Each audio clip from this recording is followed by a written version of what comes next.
আজ আমি বানাবো চিকেন স্টু। আসসালামু আলাইকুম, আমি নার্গিস চলে এসেছি আমার কিচেনে। আজ আমি বানাবো চিকেন স্টু। তো তার জন্য কিছুটা তেল আমি গরম করতে ছেড়ে দিয়েছি। তো এবার আমি দিয়ে দিলাম কিছুটা গোটা মশলা, আর দিয়ে দিলাম আদা কুচি।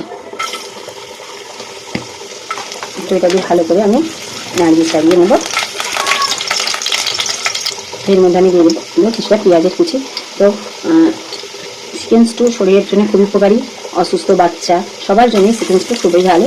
তো আমি দিয়ে দিলাম কিছুটা পেঁয়াজ কুচি, আর দিয়ে দিলাম দুটো লঙ্কা। তো দিয়ে ভালো করে এটাকে নাড়িয়ে চাড়িয়ে নেব। তো ভালো করে নাড়িয়ে চাড়িয়ে নেব। এবার এর মধ্যে আমি দিয়ে দেবো চিকেন। তো আমি এর মধ্যে কয়েকটা চিকেন দিয়ে দিলাম।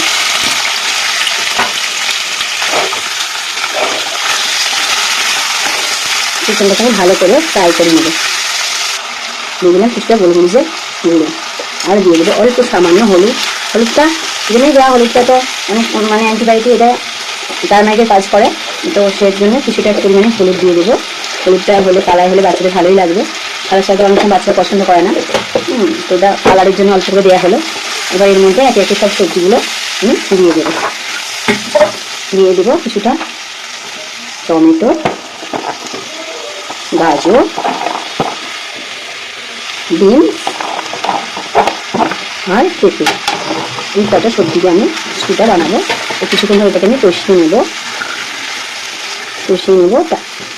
আর এর মধ্যে দিয়ে দেবো আমি স্বাদ মতো নুন দেবো। এটা ভালো করে নাড়িয়ে চাড়িয়ে নেব। ভালো করে আমি নাড়িয়ে চাড়িয়ে নেব। দুটো তেজপাতা আবারও ভালো করে নাড়িয়ে চাড়িয়ে নেব। এবার এটাকে আমি প্রেসার কুকারের মধ্যে সেদ্ধ হতে ছেড়ে দেবো। ভালো করে এটা আমার কষানো হয়ে গেছে। এটা আমি এবার প্রেসার কুকারের মধ্যে সেদ্ধ হতে দেবো। তো এটাকে এবার আমি প্রেসার কুকারের মধ্যে ঢেলে দেবো।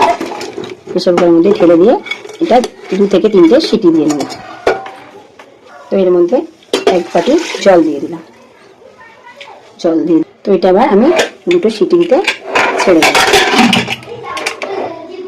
তো আমার এবার চিকেন স্টুটা খুলে দেখবো। তো আমার চিকেন স্টুটা পুরো রেডি। দেখুন আমার চিকেন স্টুটা একেবারে পুরোপুরি রেডি হয়ে গেছে। তো আমার চিকেন স্টুটা যদি আপনাদের ভালো লেগে থাকে, আপনারা লাইক করবেন, শেয়ার করবেন, আর কমেন্ট বক্সে জানাবেন কেমন হয়েছে। আর নতুন কোনো বন্ধু হলে আমার চ্যানেলটা সাবস্ক্রাইব করে দেবেন। আজকের মতো এতটা। আবার নতুন কোনো রেসিপি নিয়ে আপনাদের সামনে হাজির হব। খোদা হাফেজ।